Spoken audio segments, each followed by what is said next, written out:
आई से देखिए, नालंदा विश्वविद्यालय का विनाश। 1193 का वो काला सच साल था। 1193 भारत की धरती पर एक ऐसा ज्ञान का मंदिर खड़ा था जिसकी रोशनी सिर्फ एशिया ही नहीं बल्कि पूरी दुनिया को राह दिखाती थी।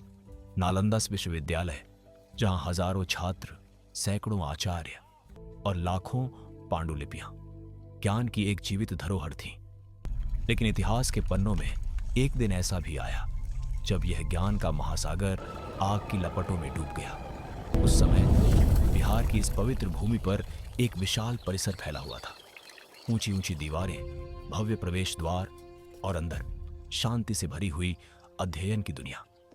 यहां पढ़ाई जाती थी गणित, खगोल शास्त्र, आयुर्वेद, दर्शन, व्याकरण, और वह भी इतने उच्च स्तर पर कि चीन, कोरिया, तिब्बत और फारस से विद्यार्थी सिर्फ यहां शिक्षा पाने आते थे। इतिहासकारों के अनुसार नालंदा में लगभग 10,000 छात्र और 2,000 आचार्य थे। यह सिर्फ एक विश्वविद्यालय नहीं बल्कि ज्ञान का एक चलता फिरता साम्राज्य था। लेकिन कहानी यहां खत्म नहीं होती। उसी समय पश्चिम से एक तूफान उठ चुका था, एक ऐसा आक्रमणकारी जिसका नाम था बख्तियार खिलजी। कहा जाता है कि वह ज्ञान को नहीं बल्कि सिर्फ सत्ता और विनाश को समझता था। जब उसकी सेना नालंदा पहुंची तो सामने कोई युद्ध भूमि नहीं थी, नहीं कोई किलेबंदी, बस थे साधु, आचार्य और विद्यार्थी। लेकिन इतिहास का यह काला अध्याय यहीं से शुरू होता है। बख्तियार खिलजी के आदेश पर नालंदा के विशाल पुस्तकालय को आग के हवाले कर दिया गया। सोचिए, वह पुस्तकालय जिसमें लाखों हस्तलिखित पांडुलिपियां थीं, जिनमें छिपा था सदियों का ज्ञान, वह सब एक ही झटके में राख बना दिया गया। कहा जाता है कि नालंदा की आग कई महीनों तक जलती रही। हां, महीनों तक, क्योंकि जलने के लिए सिर्फ लकड़ी नहीं थी बल्कि ज्ञान के पन्ने थे। सूखी ताड़पत्र की पांडुलिपियां थीं जो एक एक करके इतिहास से मिटती चली गईं।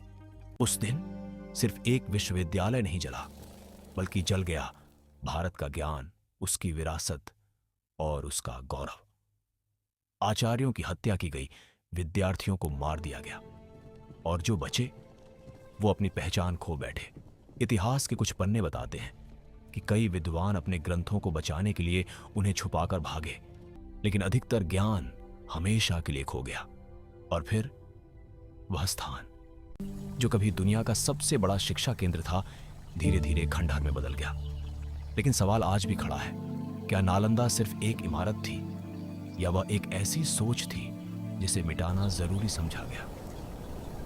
इतिहासकार मानते हैं कि अगर नालंदा बचा रहता तो शायद आज दुनिया का ज्ञान कुछ और ही होता। और यही है 1193 का वो काला सच, जब आग ने सिर्फ इमारतों को नहीं बल्कि सभ्यता की रोशनी को निगल लिया। लेकिन कहानी यहां खत्म नहीं होती। आज भी नालंदा के खंडहर खामोशी से खड़े हैं, मानो पूछ रहे हों, क्या हम अपने इतिहास से कुछ सीख पाए हैं या फिर एक और नालंदा जलने का इंतजार कर रहे हैं? यह स्टोरी आपको पसंद आए तो वीडियो को लाइक, शेयर और सब्सक्राइब जरूर करें। धन्यवाद।